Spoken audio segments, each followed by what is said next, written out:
कुछ कहना चाह रहे थे आप बहुत देर से, सिद्धार्थ जी। जी नमस्कार, मैं अभी आपकी चर्चा को सुन रहा था। मुझे एक बात पर आपत्ति है, मैं अपनी आपत्ति को दर्ज करवा देता हूं। ध्रुवीकरण की बात उस समय ही क्यों आएगी जब भारतीय जनता पार्टी जीतेगी। पश्चिम बंगाल के अंदर 30-32% आबादी का 85 से 90% एक पार्टी लेकर के जाती है, तब ध्रुवीकरण की कोई बात नहीं है। पर भारतीय जनता पार्टी जीतने लगे तो ध्रुवीकरण हो गया। ये इस प्रकार की बेईमानी मुझे नहीं लगता कि करी जानी चाहिए। आज पश्चिम बंगाल के हर क्षेत्र में, हर सीट में, हर जिले में भारतीय जनता पार्टी नरेंद्र मोदी जी के नेतृत्व को, हमारी आइडियोलॉजी को एक्सेप्ट किया जा रहा है। देश भर में उसकी स्वीकार्यता बढ़ रही है। उसका आकलन भी उसी हिसाब से ठीक होना चाहिए, पहली बात। दूसरी बात, अगर हम कहते हैं या असम के मुख्यमंत्री ये बात कहते हैं, शुभेंदु अधिकारी कहते हैं कि बांग्लादेशी मुसलमान को हम बाहर फेंकेंगे, तो आप कौन है आकलन करने वाले ये कहकर के कि उसमें बांग्लादेशी जोड़ दे दिया जाता है, नहीं तो मुसलमान कहना चाहते हैं। नहीं, शुभेंदु अधिकारी ने एक और बात कही थी सर, मुसलमानों को बाहर फेंक देंगे। सिद्धार्थ जी, और आज ही उन्होंने ये बात कही थी कि हिंदू ईवीएम खुलेगा तो बीजेपी जीतेगी और मुस्लिम ईवीएम के खुलने पर टीएमसी।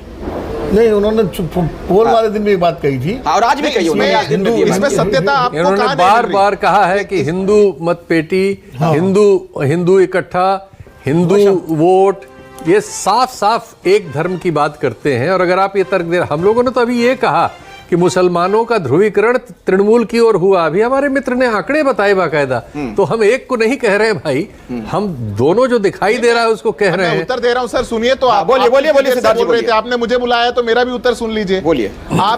आप बिल्कुल आप कह रहे हैं कि हमने कहा कि हिंदू बूथों पर अगर खोला जाएगा, देखा जाएगा तो भारतीय जनता पार्टी जीत रही है। इसमें गलत क्या है? आप में से किसी एक ने नहीं बोला कि 30-32% समुदाय जो पश्चिम बंगाल में रहता है उसका 90% एक पार्टी लेकर के जाती है, तो आपको कोई आपत्ति नहीं लगती। अरे साहब, लगातार बोल रहे हैं भाई सिद्धार्थ जी, आपको कोई समस्या नहीं लगती। नहीं, सिद्धार्थ जी लगातार बोल रहे हैं इस बात को। मेरे को नहीं, मैं आपकी चर्चा को सुन करके ही बोल रहा हूं, मैं आपकी चर्चा को सुन के ही बोल रहा हूं। मेरे को आप 10 सेकंड दीजिए, मेरे को मेरी बात पूरी करनी दीजिए, उसके बाद आप अपनी चर्चा करिएगा।